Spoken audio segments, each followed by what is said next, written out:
ఈరోజే చైత్ర శుక్రవారం, ఎంతో పవిత్రమైన విశేషమైన రోజు. మరి ఇంతటి విశేషమైన రోజు ఈ కథను విన్నా, చదివినా, చెప్పినా, వినిపించినా జన్మల పాపాలు తొలగి కోటి జన్మల పుణ్యం వస్తుంది, సకల శుభాలు కలుగుతాయి. మరి ఆ కథ ఏంటో ఇప్పుడు ఈ వీడియోలో తెలుసుకుందాం. పూర్వం ఒక గ్రామంలో ఒక బ్రాహ్మణ దంపతులు నివసిస్తూ ఉండేవారు. వారికి సంతానం లేకపోవడం వల్ల ఎంతో బాధగా ఉండేది. ఇక ఆ బ్రాహ్మణుడు ఒకరోజు సంతానం కోసం విష్ణుమూర్తి గురించి తపస్సు చేయడానికి అరణ్యాలకు వెళ్లిపోయాడు. అక్కడ అరణ్యంలో విష్ణుమూర్తి గురించి ఘోర తపస్సు చేయసాగాడు. ఆ ఘోర తపస్సు చూసి శ్రీ మహావిష్ణువు సంతోషించి ఆ బ్రాహ్మణుడి ఎదుట ప్రత్యక్షమయ్యాడు. అప్పుడు విష్ణుమూర్తి ఇలా పలికాడు, ఓ బ్రాహ్మణ శ్రేష్ఠుడా, ఏమి నీ కోరిక అని అడిగాడు. దానికి ఆ బ్రాహ్మణుడు ఎంతో సంతోషించి స్వామిని అనేక విధాలుగా స్తుతించి ఇలా పలికాడు, స్వామి, అసాధ్యమైన నీ దర్శనం నాకు కలిగింది.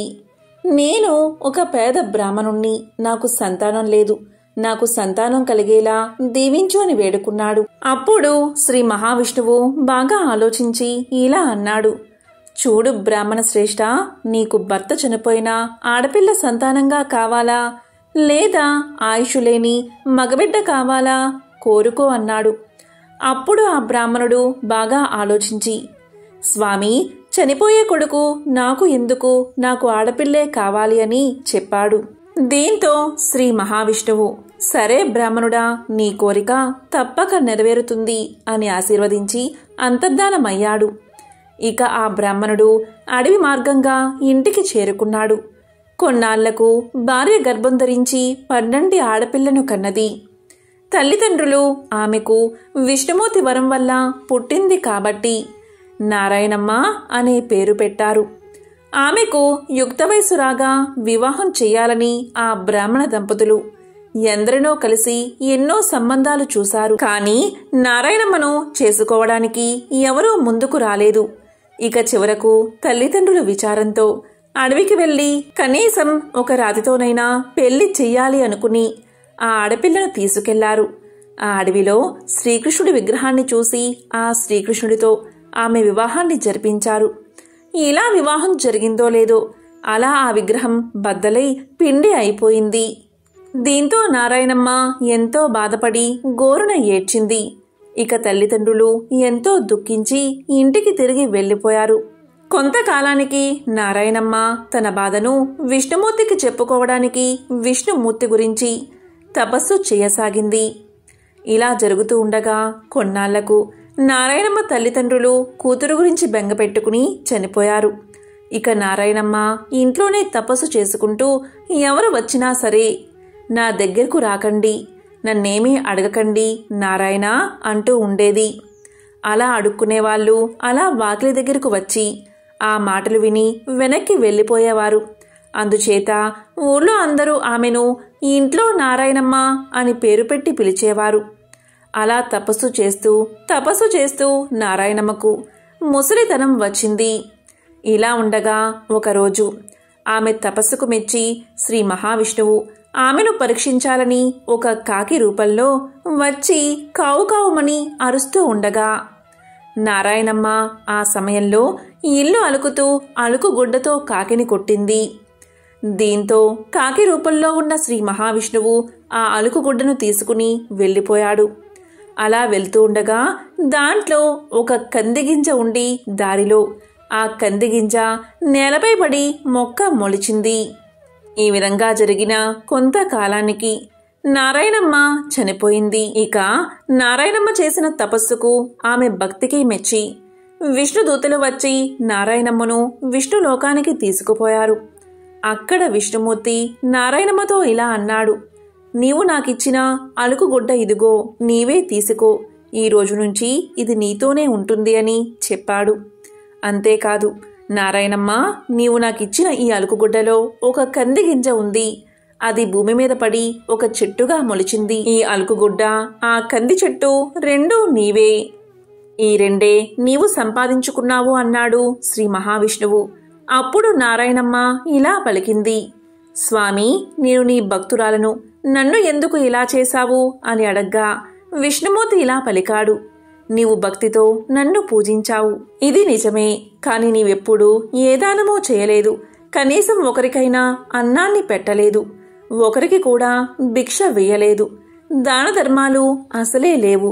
కాబట్టి నీవు ఆ కంది చెట్టుపై పురుగువై తిరుగుతూ ఉండు అన్నాడు శ్రీ మహావిష్ణువు. దీంతో నారాయణమ్మ పురుగ్గా మారి ఆ కంది చెట్టుపై తిరుగుతూ ఉండేది. ఇలా కొంతకాలం గడిచింది. ఇక విష్ణుమూర్తి ఆ చెట్టుపై తిరుగుతున్న పురుగు రూపంలో ఉన్న నారాయణమ్మతో ఇలా అంటాడు. చూడు నారాయణమ్మ, నా భార్య లక్ష్మీదేవి చిలుకల ముగ్గుల నోము పడుతుంది. ఆమె నీ దగ్గరకు వచ్చినప్పుడు ఒక బిందువును దారపోస్తే వస్తానని చెప్పు అంటాడు మహావిష్ణువు. దానికి సరే అంటుంది నారాయణమ్మ. ఇక కొంతకాలానికి లక్ష్మీదేవి చిలుకల ముగ్గుల నోము పట్టి నారాయణమ్మను పిలవడానికి అక్కడికి వస్తుంది. ఆ సమయంలో నారాయణమ్మ విష్ణు మహిమతో బంగారు విగ్రహమై ఇంట్లో ఉంటుంది. శ్రీ మహాలక్ష్మి వచ్చి నారాయణమ్మను పిలవగా నారాయణమ్మ ఇలా పలుకుతుంది. అమ్మా లక్ష్మీదేవి, నాకు ఒక బిందువును ఫలాన్ని దారపోస్తే నేను వస్తాను అని అంటుంది. దానికి నారాయణమ్మ ఒప్పుకోగా లక్ష్మీదేవి నారాయణమ్మను తీసుకుపోతుంది. ఇక లక్ష్మీదేవి నోము పట్టి నారాయణమ్మను నీకేం కావాలో కోరుకో అంటుంది. దానికి నారాయణమ్మ, అమ్మా నీ పాదభక్తి తప్ప నాకేమీ అక్కర్లేదు అనగా లక్ష్మీదేవి ఎంతో సంతోషించి నీకు 5వ తరం ఎప్పుడూ ఉంటుంది అని వరాన్ని ప్రసాదించింది. ఇక నారాయణమ్మ ఎంతో సంతోషించింది. ఈ చిలుకల ముగ్గుల నోమును 5 సంవత్సరాలు పట్టి 5 కేజీల బియ్యం అప్పాలు చేసి ముత్తైదువులకు దక్షిణ తాంబూలాలతో ఇవ్వాలి. ఈ వ్రతకథను ఎవరైతే వింటారో వారికి వ్రత ఫలం లభిస్తుంది. పూర్వకాలంలో సుమేధుడు అనే బ్రాహ్మణుడికి 7 కొడుకులు ఉండేవారు. వారందరికీ వివాహాలు జరిగి భార్యలు కాపురాలకు రావడం వల్ల వేరింట కాపురాలు చేస్తూ ఉన్నారు. ఒకరోజు పొద్దుట శుక్రవారపు మహాలక్ష్మి లోక సంచారం చేస్తూ ఆ బ్రాహ్మణుడి కోడళ్ల ఇంటికి వెళ్ళింది. ఒక కోడలు పొద్దుటే పిల్లలకు భోజనం పెట్టి తాను కూడా తింటూ ఉంది. ఇది చూసి శ్రీ శుక్రవారపు మహాలక్ష్మి ఎంతో బాధపడింది. ఇంకొక కోడలు పాచి వాకిటిలో పేడ వేసుకుంటూ ఉంది. మరొక కోడలు పాత గుడ్డలను పెడుతూ ఉన్నది. మరొక కోడలు పాచి వాకిటిలో వడ్లు దంపుతూ ఉన్నది. మరొక కోడలు పాచి వాకిలి అందే పిల్లలకు తలంటి తాను కూడా తలంటుకుంటూ ఉంది. ఈ విధంగా 6 కోడళ్లు చేయడం చూసి శుక్రవారపు మహాలక్ష్మి వారి ఇళ్లకు వెళ్ళక పెద్ద కోడలు ఇంటికే వచ్చింది.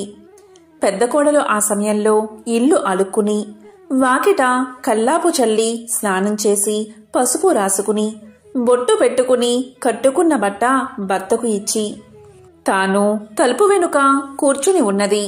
అక్కడగల శుభ్రతకు మెచ్చుకున్న శుక్రవారపు మహాలక్ష్మి అరుగు మీద కూర్చుని ఇలా పలికింది. అమ్మాయి బయటకి ఒకసారి రావమ్మా అని పలికింది. దానికి పెద్ద కోడలు లోపల నుంచి ఇలా సమాధానం చెప్పింది. అమ్మా, నేను రావడానికి వీలులేదు. మేము చాలా పేదవారం. మాకు ఒకటే బట్ట ఉండడం వల్ల దానిని నా భర్తకు ఇచ్చి యాయావారానికి పంపాను. నా భర్త వచ్చే వరకు నేను ఇక్కడే కూర్చుంటాను అని సమాధానం చెప్పింది. అప్పుడు శుక్రవారపు మహాలక్ష్మి తన బట్టలో సగం ఆమెకు కట్టబెట్టి తనకు ఒక సోలెడు బియ్యం వార్చి పెట్టమని కోరింది. అందుకు పెద్ద కోడలు ఎంతో బాధపడి, అమ్మా, నా భర్త వచ్చే వరకు ఇంట బియ్యం ఉండవని సమాధానం చెప్పింది. అప్పుడు శుక్రవారపు మహాలక్ష్మి ఇలా పలికింది. అమ్మా, నీవు శుక్రవారపు మహాలక్ష్మి మా ఇంటికి వచ్చింది. ఆమెకు ఈ సరుకులు కావాలని వర్తకులకు చెప్పి కావలసినవి తెచ్చుకోమని చెప్పి ఆ బ్రాహ్మణ స్త్రీని పంపించింది. దాంతో పెద్ద కోడలు శుక్రవారపు మహాలక్ష్మి చెప్పిన ప్రకారం కోమటి ఇంటికి వెళ్లి తన ఇంటికి శుక్రవారపు మహాలక్ష్మి వచ్చిందని తెలిపి పప్పు, బియ్యం, మిగతా వంటకు కావలసిన పదార్థాలన్నీ ఇమ్మని కోరగా అతడు వాటన్నిటినీ ఇచ్చాడు. తరువాత పెద్ద కోడలు శుక్రవారపు మహాలక్ష్మి చెప్పిందని తెలుగువాని దగ్గరకు వెళ్లి మా ఇంటికి శుక్రవారపు మహాలక్ష్మి వచ్చింది, ఆమెకు ఈ పదార్థాలు కావాలని తెలుగులవాణ్ణి కోరగా తెలకులవాడు తెలగపిండిని నూనెను ఇచ్చాడు. ఆ తరువాత పెద్ద కోడలు కంచెల దగ్గరకు వెళ్లి, కంచెల దగ్గర శుక్రవారపు మహాలక్ష్మి మా ఇంటికి వచ్చింది, ఆమెకు ఈ పదార్థాలు కావాలని కోరగా కంచరి ఇంటి దగ్గర పాత్ర సామాగ్రిని ఇచ్చాడు. తర్వాత పెద్దగోడలు సాలివాని దగ్గరకు వెళ్లి, మా ఇంటికి శుక్రవారపు మహాలక్ష్మి వచ్చింది, ఆమెకు ఈ పదార్థాలు కావాలని కోరగా సాలివాడు మంచి మంచి బట్టలను పెద్ద కోడలకు అందజేశాడు. దాంతో పెద్ద కోడలు ఇంటికి వెళ్లి 4 పిండి వంటలతో అవకాయ పచ్చలతో శుక్రవారపు మహాలక్ష్మికి వడ్డించింది. అంతలో ఆమె భర్త ఎడమూట పెడమూటలతో సంతోషంగా ఇంటికి వచ్చాడు. ఆ రోజు అతనికి సంతృప్తికరంగా యాయావారం దొరికింది. అతనికి పెద్ద కోడలు భోజనం వడ్డించగా దాన్ని పోంచేసి ఇవి ఎక్కడ్నించి వచ్చాయి అని అడిగాడు. ఆమె తమ గృహానికి శుక్రవారపు మహాలక్ష్మి వచ్చిందని తెలియజేసింది. అంతలో శుక్రవారపు మహాలక్ష్మి తానింక వెళ్తాను అని చెప్పగా పెద్ద కోడలు, అమ్మా ఈరోజు రాత్రి భోజనం చేసి వెళ్దూగాని అని కోరింది.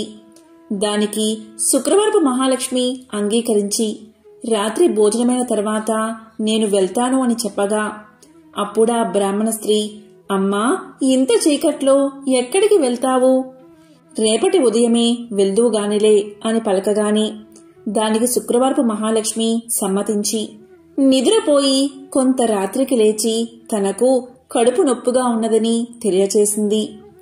బయటికి వెళ్లి వస్తానని చెప్పగా అందుకా బ్రాహ్మణ స్త్రీ చీకటిలో వీధిలోకి వెళ్లవద్దు అని ఓ మూలన కూర్చోమని చెప్పింది. మహాలక్ష్మి అదేవిధంగా 4 మూలలోనూ కూర్చుని తెల్లవారే వేళకు మాయమైపోయింది. ఆ బ్రాహ్మణ స్త్రీ నిద్ర మేల్కోగాని ఇల్లు బాగు చేయడానికి చీపుర్ని చేతబట్టి గది యొక్క 4 మూలలా చూసింది. 4 మూలల్లోనూ 4 బంగారు కుప్పలు ఉండడం చూసి ఆమె ఎంతో ఆనందం చెంది భర్తకు ఆ విషయాన్ని తెలియజేసింది. అప్పుడు భర్త తమ ఇంటికి వచ్చిందని సాక్షాత్తు మహాలక్ష్మీదేవే అని భావించి తమపై ఆమె చూపిన దయను తలుచుకుని ఎంతో సంతోషంతో భార్యతో కలిసి శుక్రవార నోమును నోయించుకుని భాగ్యాలను బడసి భక్తి విడువక సంతోషంగా కాలాన్ని గడిపాడు. ఇదే శ్రీ శుక్రవారపు లక్ష్మీ కథ.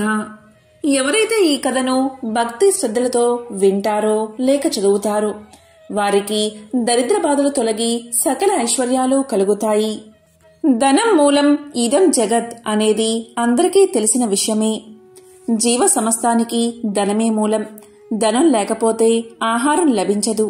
కాబట్టి అలాంటి ధనానికై ఎల్లరూ శ్రీ ధనలక్ష్మీదేవిని ఆరాధించాలి. ఆమె దయకలవాడే కలవాడు, ఆమె దయలేనివాడు లేనివారిలోని లెక్క. ధనం చాలా విలువైనది, ఇది అందరికీ తెలిసిన విషయమే. కాబట్టి ధన ప్రాప్తికై శ్రీ మహాలక్ష్మీదేవిని ఆరాధించాలి. ధనాది దేవత అయిన ఆ శ్రీ ధనలక్ష్మీదేవిని ఆరాధించి ఆమె అనుగ్రహాన్ని పొందాలి. ఆ అమ్మ దయకు పాత్రులై ధనవంతులైన అసంఖ్యాక భక్తులలో ఒకరిద్దరి విషయాలు ఇప్పుడు తెలుసుకుందాం. అదే సమాధి కథ. పూర్వం సమాధి అని ఒక వైశ్యుడు ఉండేవాడు. అతడు విపరీతంగా ధనాన్ని సంపాదించాడు. దానితో అతనికి ధన గర్వం వచ్చింది. కొత్తలో అంతా లక్ష్మీ కటాక్షమే అనేవాడు అతను. రాను రాను దేవుడా లేక దెయ్యమా, నా తెలివితేటలతోనూ బోలెడు పెట్టుబడితోనూ వ్యాపారం చేశాను, అందుకే సంపాదించాను, అంతా నా గొప్పతనమే అండం మొదలుపెట్టాడు. హితవు చెప్పేవారిని కసిరేవాడు, తనకు వంత పాడేవారిని చేరదీసేవాడు. అలా అతని చెంత చేరిన భజనపరులందరూ కూడా అతని వద్ద ధనం తీసుకుంటూ ఉండేవారు. అందుకుగాను వారా సమాధితో కలిసి దైవ దూషణలు కూడా చేస్తూ ఉండేవారు. తద్వారా వారి వద్ద డబ్బు నిలిచేది కాదు. సమాధి వారికి ఎంత ఇచ్చినా అదంతా ఏదోలాగా ఖర్చయిపోతూ ఉండేది. పనికిమాలిన వారికి అనవసరపు ఖర్చులకు డబ్బు ఇచ్చి ఇచ్చి అవసరానికి డబ్బు లేక దావసరికి తన పలుకుబడిపై అప్పులు చేసి చేసి అవి తీర్చలేక సమాధి దరిద్రుడైపోయాడు. అతడు పెద్దలను ఆశ్రయించాడు. అప్పుడు పెద్దలు ఇలా పలికారు, దైవమున ఏమున్నది, అంతా నీ గొప్పే అన్నావు కదా, నీ గొప్ప నీవే చూసుకో, ఇక్కడి నుంచి వెళ్ళిపో అని తరిమేశారు. మరికొద్ది కాలానికి కొడుకులు తిరగబడ్డారు. అప్పుల వారు అల్లరి చేయడం మొదలుపెట్టారు. గొప్ప దరిద్రం కలిగినది. చివరికి భార్య కూడా ఎదురు తిరిగినది. నీ వంటి దరిద్రుడితో నేనుండలేను అని చెప్పి పుట్టింటికి వెళ్ళిపోయింది. రుణదాతలకు కుటుంబ ఘాతకులకు విరచి ఒకానొక రాత్రివేళ సమాధి అడవుల పట్టిపోయాడు. ఈ సమాధి గురించి బాగా తెలిసిన ఒక మిత్రుడు అతనికి సహాయం చెయ్యాలి అనుకున్నాడు. కాని తక్కిన వ్యాపారులు అడ్డుపడుతూ ఉండడం వల్ల ఒకరోజు ఆ మిత్రుడు ఒక చేతికర్ర దొలిపించి అందులో ఖరీదైన వజ్రాలు వేసి సమాధికి ఇచ్చాడు. అప్పుడా మిత్రుడు సమాధితో ఇలా పలికాడు, సమాధి, నీవు దరిద్రంచే బాధపడుతూ ముసలివాడివలే అయిపోయావు. నేను ప్రత్యక్షంగా ధనమిస్తే ఇతర వ్యాపారులతో నాకు గొడవ వస్తుంది. కాబట్టి నీ చేతికి ఊతంగా ఈ కర్రను తీసుకో అని చెప్పాడు. దానికి సమాధి ఎంతో బాధతో ఆ చేతికర్ర తీసుకుని ఆ చేతికర్రతో సంతకు వెళ్లి ఆ చేతికర్రను సంతలో ఎవరో పొరుగువాడికి చవకగా అమ్మేసి దానితో వంట సరుకులు కొనుగోలు చేశాడు. సమాధి చేసింది విని మిత్రుడు ఎంతో బాధపడ్డాడు. సమాధి యొక్క దరిద్రావస్థను ఎలాగైనా తప్పించాలని ఆ మిత్రుడు మరొకసారి సమాధిని పిలిచి ఇలా పలికాడు, సమాధి, ఈ గుమ్మడికాయ తీసుకో అని ఒక గుమ్మడికాయ ఇచ్చాడు. దాని నిండుగా బంగారు కాసులు పోసి ఇచ్చాడు. ఇంటికి వెళ్లి దాన్ని పగలగొడితే ధనం కనిపిస్తుంది కదా అని ఆ మిత్రుడి ఆలోచన. కాని సమాధి ఆ గుమ్మడికాయను వేరొక కూరగాయల వ్యాపారికి అమ్మేసి ఆ చిల్లరతోని ఇంటికి వెళ్లిపోయాడు. మిత్రుడు సహకరించినా ఆ సహాయం పొందక దరిద్రబాధలు భరించలేక సమాధి ఒకరోజు అడవులకు పోవడానికి నిశ్చయించుకున్నాడు. ఇది తెలిసిన అతని మిత్రుడు మార్గమధ్యలో మోహరీలు గుట్ట పోయించాడు. కాని సమాధి ఆ దారికి రాగానే ధనలక్ష్మి కళ్ళలో పడినది. అతని కళ్ళు నలుపుకుంటూ పోయి పోయి మోహరీల గుట్టపై పడి, చీచి, ఎవరో దారిలో రాళ్లగుట్ట పోశారు అని వాటిని అటూ ఇటూ చిమ్మి కళ్ళు నలుపుకుంటూ తన దారిన తాను పోయాడు. అంతా మిత్రునికి చూపి, చూసారా, ధనలక్ష్మి యొక్క అనుగ్రహం తప్పితే ఎలా అవుతుందో, మనమెంత మంచి చేసినా వంచింపబడుచూ ఉంటాడు అని చెప్పాడు. తరువాత సమాధి అడవులకు చేరుకుని తన కష్టాలకై ఏడుస్తూ ఉండగా ఒకానొక ముని అతన్ని చూసి అతని దీనకథను విని ఇలా పలికాడు, సమాధి, కేవలం ధనలక్ష్మిని తూరనాడి ఆమె పూజకు ఆటంకం కలిగించడం వల్లే నీకీ కష్టం కలిగినది. ఇంతకు మించి మరొకటి లేదు. నా మాట విని ధనలక్ష్మీదేవిని పూజించు. ధనం నీకు సమకూరుతుంది. ఆమె బీజమునే జపించు అని పలికి మంత్ర బీజాన్ని చెప్పి జప విధానం చెప్పి మహర్షి వెళ్లిపోయాడు. సమాధికి మరొక మార్గమేది కనబడకపోవడం వల్ల గతిలేని వాడై ఆ మంత్రాన్ని జపించసాగాడు. అలా చేయగా చేయగా ఒకనాడు అతని భార్య ఆ అడవిలోనే తారసపడినది. పెళ్లి చేశాక భర్త సజీవుడై ఉండగా ఆడది పుట్టింట ఉండరాదు. కష్టమో సుఖమో భర్తతోటే లోకం. పొమ్మని ఆమె పుట్టింటివారు తరిమేశారని చెప్పింది. ఆమె తనతో తెచ్చిన స్వల్ప ధనాన్ని సమాధికి ఇచ్చి క్షమించమని కోరింది. అతి త్వరలో దీపావళి రాబోవుచుండడచే సమాధి ఆదనంతో నగరానికి వెళ్లి తగు సామాగ్రలు కొని అదేవిధంగా పురోహితుడికి క్షమాపణ చెప్పుకుని తనతో పాటు అడవులకు తీసుకువచ్చాడు. దీపావళి రాత్రి యథావిధిగా యథాశక్తిగా ధనలక్ష్మీ పూజను చేసుకున్నాడు సమాధి. దానితో సంతృప్తిగా శాంతించిన ధనలక్ష్మి సమాధిని అనుగ్రహించింది. దాంతో పురోహితుడు ఊరిలోనికి పోయి సమాధి ఉనికిని అతనిలోని మార్పును అందరికీ తెలియచేశాడు.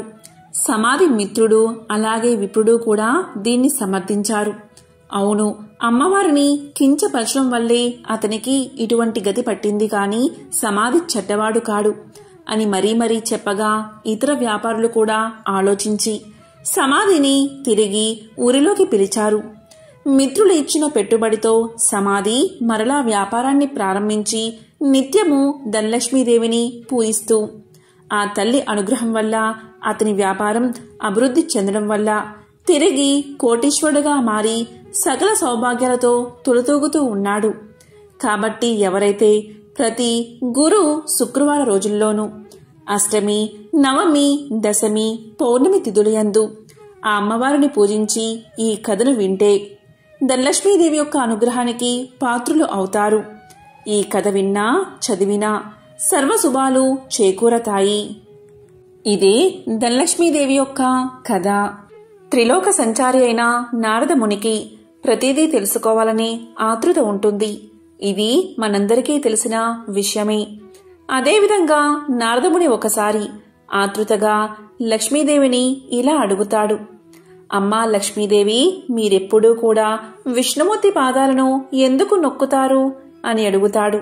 దానికి లక్ష్మీదేవి ఇలా సమాధానం చెప్తుంది. మానవుల నుండి భగవంతుడి వరకు గ్రహాలన్నీ తన్ను ప్రభావితం చేస్తాయని లక్ష్మీదేవి సమాధానం చెప్తుంది. ఈ గ్రహాల చెడు ప్రభావం శ్రీహరి పాదాలను నొక్కడం ద్వారా ముగుస్తుంది. కాబట్టి ఆమె తన శ్రీహరి పాదాలను నొక్కుతుంది అని సమాధానం చెప్తుంది. ఒక మహిళ చేతిలో దేవతల సర్వోన్నతుడైన బృహస్పతి నివసిస్తాడు. రాక్షసుల గురువు శుక్రాచార్యుడు మనుషుల పాదాలలో నివాసముంటాడు. భార్య తన భర్త పాదాలను నొక్కినప్పుడు గ్రహాల యొక్క చెడు ప్రభావాలను నివారించడంతో పాటు సంపద కూడా వృద్ధి అవుతుందని లక్ష్మీదేవి విష్ణు పాదాలను నొక్కడానికి కారణమని ఆమె ఎంతో సులువుగా నారదుడికి సమాధానం చెప్తుంది. లక్ష్మీదేవి ఐశ్వర్యానికి దేవత, జ్యేష్ఠాదేవి దారిద్ర్య దేవత. ఒకసారి వీరిద్దరికీ ఒక చిన్న అనుమానం వచ్చింది. ఆ అనుమానం ఏంటి అంటే తమలో ఎవరు చాలా అందంగా ఉన్నారో అని. ఈ విషయమై వీరిద్దరూ వాదించుకుంటూ ఉండగా వారికి ఎదురుగా ఒక వ్యాపారి వస్తువు కనిపించాడు. ఇక వాదించడం ఆపేసి ఆ వ్యాపారిని అడిగి నిజం తెలుసుకోవాలి అనుకున్నారు అక్కా చెల్లెళ్ళు. అలా అనుకున్నదే తడవుగా జ్యేష్ఠాదేవి లక్ష్మీదేవిలు అతడి ముందుకు వెళ్లి నిల్చున్నారు. తామిద్దరం ఎవరమో కూడా అతడికి వివరించి చెప్పారు. ఐశ్వర్య దేవత లక్ష్మీదేవి, దారిద్ర్య దేవత జ్యేష్ఠాదేవి ఇద్దరూ ప్రత్యక్షమై కనిపించి అలా అడిగేసరికి ఆ వ్యాపారికి నోట మాట రాలేదు. ఇద్దరూ ఒకేసారి కనిపించినందుకు సంతోషించాలో లేక బాధపడాలో కూడా అతనికి అర్థం కాలేదు. విషయమంతా విన్నా ఆ వ్యాపారి భయంతో వణికిపోయాడు. ఇద్దరిలోనూ లక్ష్మీదేవే అందమైనదని అతనికి తెలుసు. అయితే నిజాన్ని చెబితే జ్యేష్ఠాదేవికి కోపం వస్తుంది. ఆమెకు కోపం వస్తే తనను ఇంకా పేదవాడిని చేస్తుందని తెలుసు. ఇక లక్ష్మీదేవి అందంగా లేదని చెబితే ఆమెకు కోపం వస్తుంది. ఆమెకు కోపం వస్తే తనకున్న ఈ మాత్రం సంపదను కూడా లేకుండా చేసేస్తుంది. ఏం చేసేది భగవంతుడా అంటూ తలపట్టుకున్నాడు. ఇంతలో ఆ వ్యాపారికి ఒక మెరుపులాంటి ఆలోచన వచ్చింది. ఏదైతే అది అయిందని మనసుకు సర్ది చెప్పుకున్న ఆ వ్యాపారి ఆ దేవతలిద్దరికీ నమస్కారం చేశాడు. వెంటనే ఆ వ్యాపారి ఇలా చెప్పాడు. అమ్మా, ఓ మహాలక్ష్మి, నువ్వు ఇంట్లోకి వస్తున్నప్పుడు నీ అంత అందమైన స్త్రీ భూలోకంలో కాని స్వర్గలోకంలో కాని ఎవరూ ఉండరు అని చెప్పాడు. అలాగే జ్యేష్ఠాదేవి వైపు చూసి, అమ్మా, ఓ జ్యేష్ఠాదేవి, నువ్వు ఇంటి నుంచి బయటకు వెళ్తుంటే నీ అందం సొగసు వర్ణించేందుకు మాటలు చాలవు. ఆ సమయంలో నీ అందాన్ని ఎవరితోనూ పోల్చలేము అని సమాధానం చెప్పాడు. ఆ వ్యాపారి ఎవరి మనసులో నొప్పించని విధంగా చెప్పిన తీరు జ్యేష్ఠాదేవి లక్ష్మీదేవులను సంతృప్తిపరిచింది. అతడు ఇద్దరిని విజేతలుగా నిర్ణయించాడని వారిద్దరూ అర్థం చేసుకున్నారు. దాంతో ఇద్దరూ అతడి నిర్ణయానికి సంతోషపడుతూ అక్కడ్నుంచి మాయమయ్యారు. ఇక్కడ అర్థం చేసుకోవాల్సింది ఏంటి అంటే జ్యేష్ఠాదేవి లక్ష్మీదేవులు ఎవరికి వారు విజేతలమని అనుకుంటూ వెళ్లారే కాని నిజానికి నిజమైన విజేత ఆ వ్యాపారే. ఎందుకంటే అతడు ఐశ్వర్య దేవత అయిన లక్ష్మీదేవి అభిమానాన్ని పొందడమే కాదు, లక్ష్మీదేవి బద్ధ శత్రువైన జ్యేష్ఠాదేవిని సైతం సంతృప్తిపరిచాడు. కాబట్టి నిజమైన విజేత ఆ వ్యాపారే. చాలా కాలం పూర్వం కోసల రాజ్యాన్ని దశరథుడు అనే మహారాజు పరిపాలించేవాడు. అతని కాలంలో 12 వర్ష క్షామం రానున్నదని తెలుసుకుని, అందుకు శనిగ్రహం రోహిణీ గతం అవడమే కారణమని తెలుసుకుని గ్రహగతిని మార్చి కరువును నిరోధించాలి అనుకున్నాడు దశరథుడు. దశరథుని రథం 10 దిక్కుల యందును సంచరించడం వల్ల అతనికి దశరథుడు అనే పేరు వచ్చింది. అందుచేత తన రథాన్ని ఎక్కి గ్రహాన్ని నిరోధించడానికి బయలుదేరాడు దశరథ మహారాజు. ఆ సమయంలో ఒక చిన్న పొరపాటు జరిగింది. కరువు కాటకాలు రాకుండా ఉండడానికి, పంటల అభివృద్ధికి కోసల ప్రజలు లక్ష్మీదేవిని పూజించేవారు. ఆ సంవత్సరం కూడా ధాన్యరాశులను కుప్పలుగా పోసి లక్ష్మీదేవి ప్రతిమను ప్రతిష్ఠించి ఎంతో ఉత్సాహంతో ప్రజలు సంబరాలు చేసుకుంటున్నారు. ఆ వేళకు దశరథుడు ఆ ప్రాంతానికి చేరడం వల్ల ప్రజలు ఆ ప్రభువును కూడా వచ్చి లక్ష్మీదేవి పూజలో పాల్గొనవలసిందిగా ప్రార్థించారు.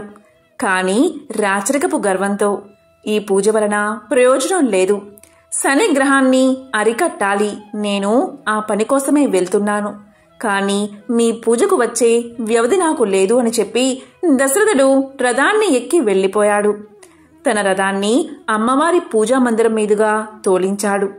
అందుకు అమ్మవారు కోపగించి తక్షణమే ధాన్య రాశులను అదృశ్యం చేసింది.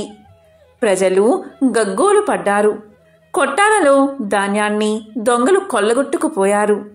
మహావీరుడైన దశరథుడు గ్రహ మార్గానికి చేరి శనిని నిరోధించడానికి ప్రయత్నించాడు. కాని శనిని జయించలేకపోయాడు. దీనుడై శనిని ప్రార్థించాడు. పరమ కరుణా స్వరూపుడు శనీశ్వరుడు వైరాన్ని విస్మరించి వెంటనే దశరథుణ్ణి అనుగ్రహించాడు. వరాన్ని కోరుకోమన్నాడు. దశరథుడు మరింత వినయాంజలి ఘటించి ఇలా పలికాడు: శనిదేవా, నా రాజ్యానికి రాబోయే 12 వర్ష క్షామం రాకుండా కాపాడు అని ప్రార్థించాడు. అందుకు శని సంతసించి ఇలా పలికాడు: రాజా, నీ ప్రజాక్షేమ తత్పరత నాకెంతో ఆనందాన్ని కలిగిస్తుంది.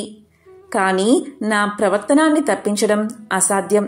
నేను రోహిణిని భేదించే తీరాలి. ఓ నరపాల, నేను ఏ స్థానంలో ఉన్నా నా భక్తులను మాత్రం అణువణువున కాపాడుతూనే ఉంటాను. కాబట్టి నీకు క్షేమం కలుగుగాక. నీ రాజ్యంలో నా ఆరాధనలు జరిపించు అని చెప్పాడు శనిదేవుడు. అప్పుడు దశరథుడు తన నిజరాజ్యానికి చేరుకుని శనీశ్వరుడు చెప్పినట్లుగానే శనేశ్వర పూజలను, శనేశ్వర అభిషేకాలు చేశాడు. ప్రజలచే చేయించాడు. కాని కరువు మాయలేదు. అందుకు ఆశ్చర్యపడిన దశరథుడు వంశాచారుడగు వశిష్ఠుడి చెంతకు చేరి కారణం అడిగాడు. అప్పుడు వశిష్ఠుడు దివ్య దృష్టితో జరిగింది తెలుసుకుని ఇలా పలికాడు: దశరథ, పీడాకారుడైన శని నీయందు అనుగ్రహంగానే ఉన్నాడు.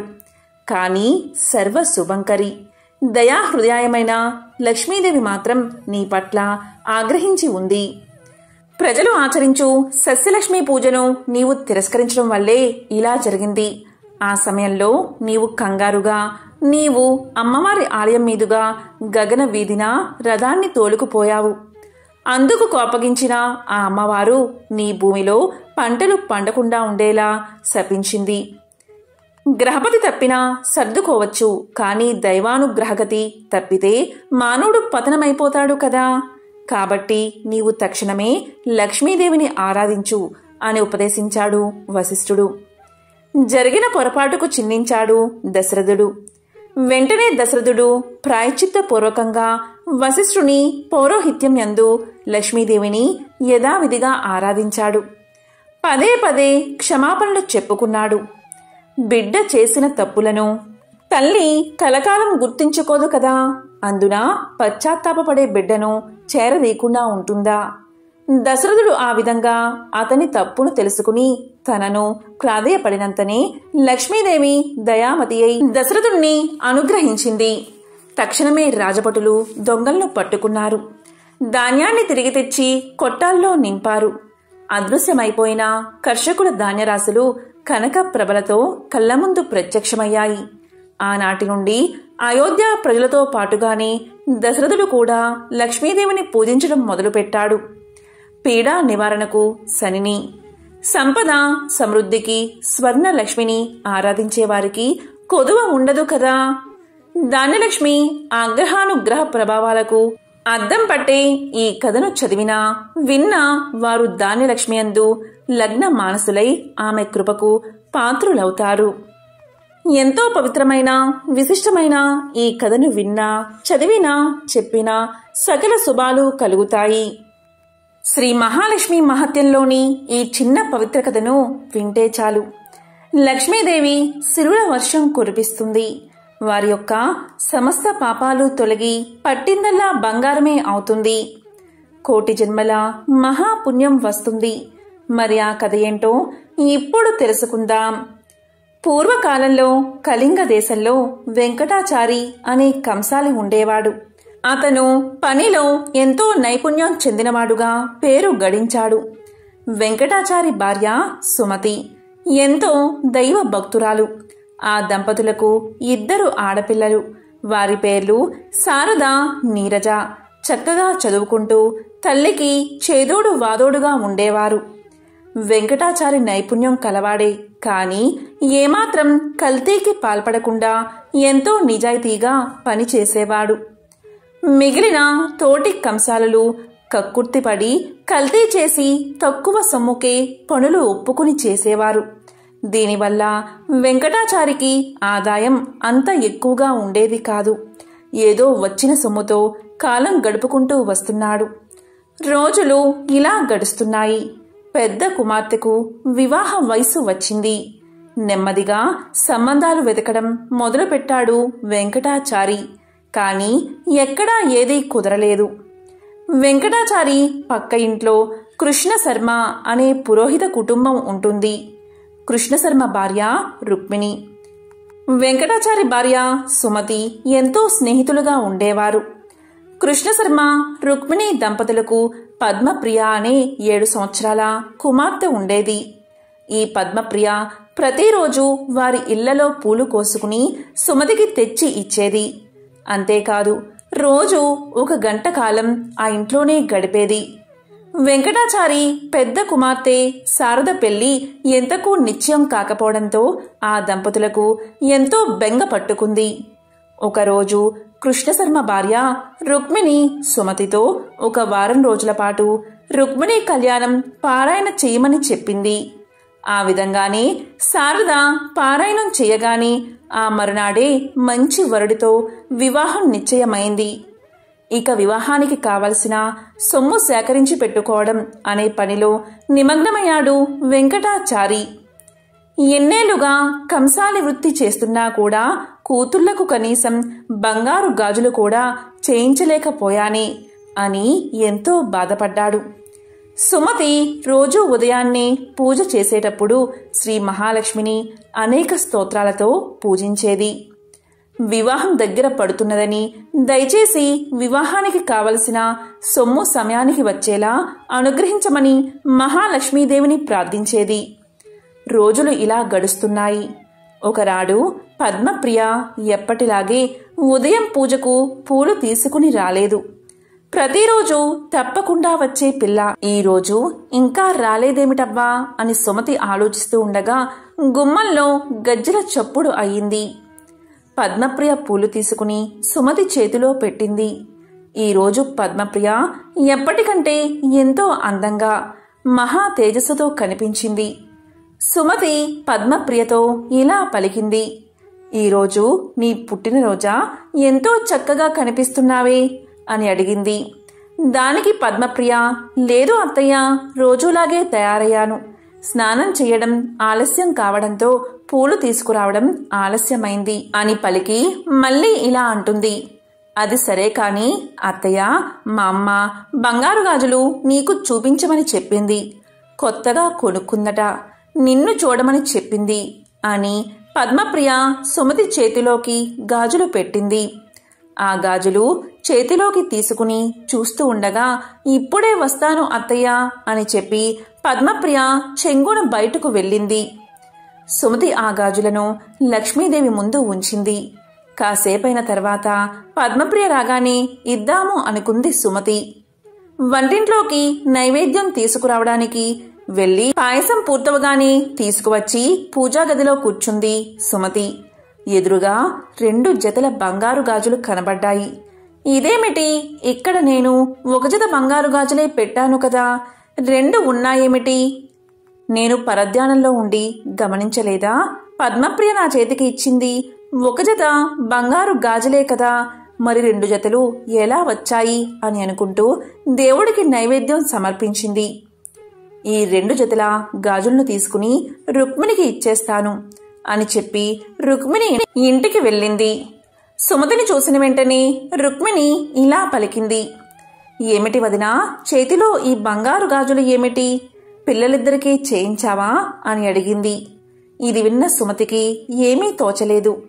సుమతి ఇలా పలికింది, ఇదేమిటి వదినా ఇలా మాట్లాడుతున్నావు? ఇందాక పద్మప్రియ వచ్చి నాకు ఇచ్చింది కదా, నీవు కొనుక్కున్నావని నాకు చూపించమని చెప్పింది కూడా అని పలకగానే రుక్మిణి ఇలా అంటుంది, అదేమిటి వదినా, పద్మప్రియ మీ ఇంటికి రావడమేమిటి? నిన్నటి నుండి పిల్లకి ఒకటే జ్వరం, మంచం దిగనిదే, ఎక్కడికి వెళ్ళలేదు.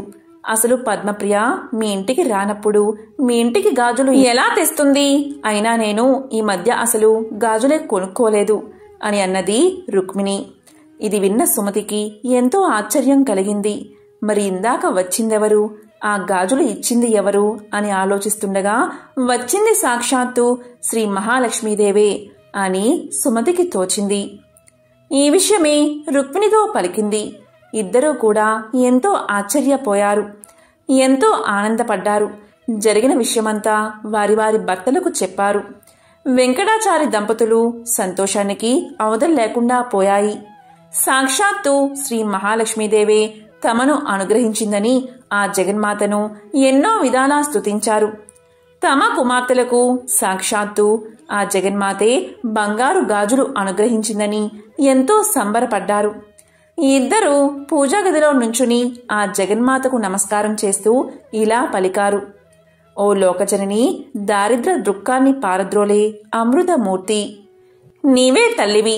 దీనులైన వారి బాధలను నశింపచేసే నీ కరుణా కటాక్షాలు మాపై ప్రసరించు తల్లి. నీకు మా నమస్కారాలు తల్లి. మిక్కిలి దయకలిగిన నీ చూపులతో నీ కరుణామృతాన్ని మాపై కురిపించు. నీవు సర్వమంగళ ప్రదాయివి. సకల చరాచర జగత్తుయందు నీవే వ్యాపించి ఉన్నావు. ఇవే మా ప్రణామాలు. నిన్ను నమ్మిన వారికి సర్వశుభాలను అనుగ్రహించే లోకపావనివి నీవు. నీకు మా నమస్కారాలు అని పరిపరి విధాలుగా ప్రార్థించారు. శ్రీ మహాలక్ష్మిని ప్రార్థించిన వారికి సర్వ సౌభాగ్యాలు సమకూరుతాయి. ఎటువంటి అనారోగ్యము దరిచేరదు. శ్రీ మహాలక్ష్మి ఆరాధన వల్ల మహిమ, గరిమ, లకిమ, ప్రాప్తి, ప్రాకామ్యము, ఈసిత్వము, వసిత్వము అనే అష్టసిద్ధులు ప్రాప్తిస్తాయి. మానవుడు ఉన్నత శిఖరాలకు ఎదగడానికి శ్రీ మహాలక్ష్మి అర్చన ఎంతో ఉపయోగపడుతుంది. గత జన్మలో చేసిన పాపాలు దారిద్ర్యంగా పిలువబడతాయి. ఈ జన్మలో పుణ్యకార్యాలు చేయడం వల్ల దారిద్ర్యం నశించి ఐశ్వర్యం లభిస్తుంది. ఓ జగన్మాత, నీకు ఇవే మా నమస్కారాలు. మహాలక్ష్మి, నీకు ఇవే మా ప్రణామాలు. ఓం శ్రీ మహాలక్ష్మియే నమః. ఓం నమో నారాయణాయ. ఓం శ్రీ మాత్రే నమః. ఓం నమః శివాయ.